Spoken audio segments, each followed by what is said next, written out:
तो कैसे हो भाई लोग? आई होप कि मौज मस्ती चल रही होगी, क्योंकि आज मैं सभी मार्वल फैंस की मॉमी यानी कि स्कारलेट विच की न्यूज लेकर आया हूँ। यार आई नो कि वीडियोस थोड़ी सी लेट हो जा रही है, पर टेंशन की बात नहीं है। हर संडे रात को 9 बजे चैनल पर आ जाया करो, क्योंकि उस टाइम पर मैं करता हूँ लाइव स्ट्रीम, जहाँ पर हम लोग फुल बकचोदी कर सकते हैं और मूवीज के बारे में चर्चा भी। तो हेलो गाइस, सभी को स्वागत है सिनेस्पाई की एक और नई वीडियो में। तो भाई इधर बीच अगाथा कवन ऑफ केओस के बारे में काफी सारे रूमर्स फैल रहे हैं और काफी ज्यादा चर्चा हो रही है इंटरनेट के ऊपर। उसके प्लॉट और उसके कास्ट से जुड़ी काफी सारी डिटेल्स निकल कर आ रही हैं। ऊपर से उसकी बीटीएस इमेजेस और स्कूपर्स के हिंट्स देख देख कर एक्साइटमेंट लेवल बढ़ता ही जा रहा है। अपनी स्कारलेट विच यानी कि वांडा, उसकी कहानी doctor strange in the multiverse of madness movie में जिस मोड़ पर जाकर रुकी थी, उससे कई सारे सवाल खड़े हुए थे कि भाई आखिर स्कारलेट विच मर चुकी है या फिर नहीं। कुछ लोग कह रहे थे कि उसकी सोल जो है वो हेल डिमेंशन में ट्रैप हो चुकी है, फिर वो जाके मेफिस्टो के साथ लेना देना करेगी। तो भाई बहुत सारे रूमर्स और बहुत सारे सवाल उस मूवी के बाद से स्टार्ट होना शुरू हो गए थे, और फिर उसी के बाद से अभी तक फैंस के मन में सिर्फ यही सवाल है कि भाई स्कारलेट विच का आगे क्या होगा एमसीयू के अंदर, क्या उसे भी एक रिडेम्पशन आर्क दिया जाएगा। तो टेंशन की बात नहीं है, बहुत सारी बातों के ऊपर इस वीडियो में चर्चा करेंगे स्कारलेट विच से रिलेटेड। तो डार्क होल्ड को नहीं पढ़ते हैं, लेट्स गेट स्टार्टेड। तो अगाथा कवन ऑफ केओस जो कि 2024 में डेब्यू करने वाली है और अभी हाल फिलहाल में इसकी प्रोडक्शन भी रैप अप हो चुकी है, तो इसके ऊपर थोड़ा बाद में आते हैं। सबसे पहले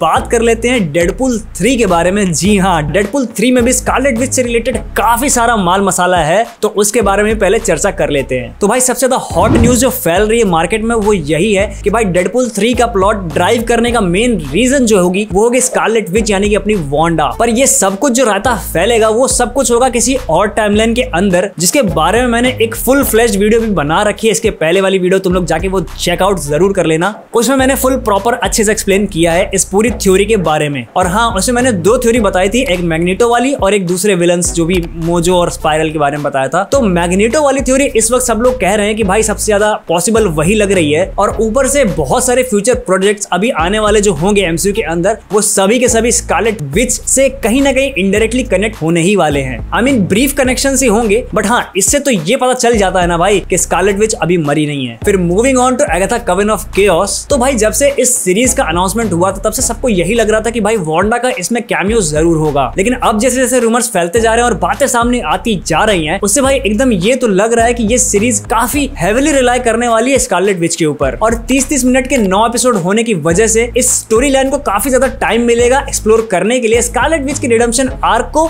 और साथ ही साथ अगाथा के भी रिडेम्पशन आर्क को एक्सप्लोर किया जाएगा। यस, क्योंकि अगाथा कॉमिक्स में स्कारलेट विच की मेंटोर होती है, आई मीन एक गुड साइड भी वो प्ले कर रही होती है, और मेरे ख्याल से यही वाली स्टोरी लाइन इस सीरीज के अंदर फॉलो की जाएगी। क्योंकि अभी जो रिसेंटली सिनॉप्सिस रिलीज किया गया है इस सीरीज का, तो उसके हिसाब से एक मिस्टीरियस बॉय अगाथा का स्पेल जो कि वांडा ने वांडा विजन सीरीज के एंड में उसके ऊपर चढ़ाया था, उसे वो ब्रेक करके उसको उठा देगा। अब यहाँ पर जिस मिस्टीरियस बॉय की बात हो रही है तो वो मेरे हिसाब से होगा बिली यानी कि विकन। अब ये मत पूछना कि भाई वो वापस कैसे आया, आई मीन वो हेक्स के अंदर था, वो दूसरी रियलिटी वगैरह वगैरह, क्योंकि भाई मुझे खुद भी नहीं पता। ये बस एक थ्योरी है और जिस हिसाब से जो रूमर्स आ रहे हैं उस हिसाब से ही मैं तुम्हें बता रहा हूँ, बट थोड़ा सब्र रखो और आगे सुनो। तो भाई मुझे नहीं लगता कि विकन जो है इस स्पेल को ब्रेक कर सकता है, क्योंकि वो इतना पावरफुल स्पेल है, और विकन तो अभी बहुत ही नूब मैजिशियन है, तो वो वांडा का स्पेल तो ब्रेक नहीं कर सकता। तो I think doctor strange in the multiverse of madness के एंड में जैसा कि हम लोगों ने देखा कि स्कारलेट विच के ऊपर पूरा का पूरा वंडरगोर माउंटेन जो है वो कोलैप्स हो जाता है, तो मेरे हिसाब से स्कारलेट विच की वहां पर डेथ हो चुकी होगी, और वहां से उसकी सोल यानी कि एस्ट्रल फॉर्म उसका वो कहीं पर चला गया हो, जिसके बारे में इस वीडियो में ही मैं आगे बात करूंगा। तो फिर विकन अगाथा को उठाने के बाद उससे उसकी हेल्प मांगेगा किसी चीज को ढूंढने के लिए, जिसके बाद अगाथा अपना कवन फॉर्म करेगी वेस्ट व्यू की वुमेन के साथ ही, ताकि वो एंटर कर सके विचेस रोड, ताकि बिली को वो मिल जाए जो वो चाहता है। अब एक ऐसा सिमिलर इवेंट कॉमिक्स में भी हुआ था जिसका नाम था चिल्ड्रंस क्रूसेड, जिसमें विकन स्कारलेट विच को ही ढूंढने निकला था, and it was all related to doctor Doom. तो आई डोंट थिंक कि वो स्टोरी इस सीरीज के अंदर फिट होती है। यहाँ पर जिसको वो ढूंढ रहा है वो होगा स्पीड यानी कि उसका भाई टॉमी, जिसके लिए अगाथा उसको लेकर जाएगी विचेस रोड अपने कवन के साथ। अब ये जो विचेस रोड है ये एक दूसरा प्लेन ऑफ एग्जिस्टेंस है, यानी कि दूसरा डिमेंशन, जिसको कुछ बड़े सॉर्सरर्स ही एक्सेस कर सकते हैं। फिर अगर ऑफिशियल सिनॉप्सिस में आगे बढ़े तो उसमें जिक्र किया गया है सेलेम 7 का, कि वो अपना बदला लेने वेस्ट व्यू में आएंगे और अगाथा को फॉलो करेंगे विचेस रोड तक। अब ये जो सेलेम 7 है ये और कोई नहीं बल्कि नाती पोते हैं एगाथा के।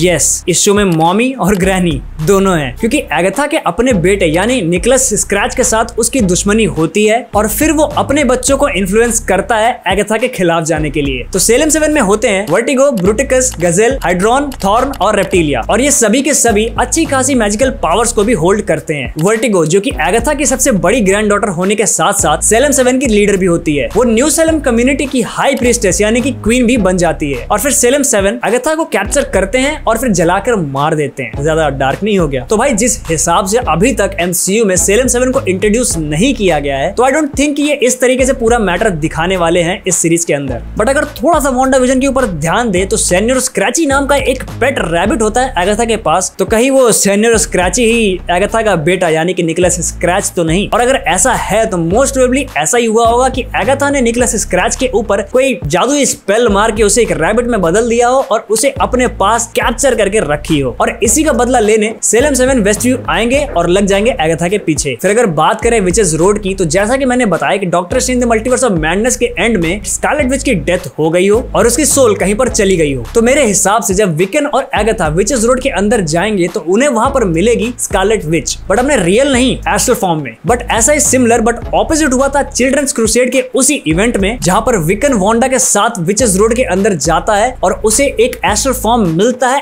एगाथा का, जिसके बाद वहां से एगाथा उन दोनों की मदद करती है और फिर उसी इवेंट के दौरान एगाथा को रिजरेक्ट भी किया जाता है। और इस चीज को देखते हुए आई थिंक इस सीरीज के एंड में या फिर अगर इस सीरीज के बाद भी चिल्ड्रन क्रूसेड के ऊपर कोई अलग से प्रोजेक्ट बनता है जिसमें इस इवेंट को थोड़ा सा और एक्सप्लोर किया जाए, तो उसमें आई थिंक स्कारलेट विच को भी रिजरेक्ट किया जाएगा और फिर हमें वांडा अपनी पुरानी अच्छी मॉमी की तरह देखने को मिलेगी। एगाथा कवन ऑफ केओस में वांडाविजन से बहुत सारे पुराने कैरेक्टर्स और कास्ट वापस आ रहे हैं, और इसके साथ साथ इस सीरीज में होंगी ऑब्रे प्लाजा, जिनके कैरेक्टर के पीछे बहुत सारे स्पेकुलेशन मार्केट में चल रहे हैं। आई मीन बहुत लोग ऐसा कह रहे हैं कि उनका जो कैरेक्टर है वो मेफिस्टो से रिलेटेड होगा, लेकिन मेरे हिसाब से जो कैरेक्टर वो प्ले कर रही होंगी वो होगी लेडी डेथ, जो कि कॉमिक्स में थैनोस की लव इंटरेस्ट भी रह चुकी है और जिसके लिए कॉमिक्स में थैनोस ने आधी पॉपुलेशन को उड़ा दिया था। बट इस चीज के बारे में मैं किसी और वीडियो में ही बात करूंगा। फिर इसके बाद इस सीरीज के अंदर जो लॉक भी हैं, जो कि एक टीनेज्ड विकन का रोल प्ले करेंगे, जिससे रिलेटेड ये सुनने में आ रहा है कि विकन की थोड़ी बहुत पावर्स भी इस सीरीज के अंदर एक्सप्लोर की जाएगी और उसके पास एक विचक्राफ्ट की छोटी सी मैजिक स्पेल्स की बुक भी होगी जो कि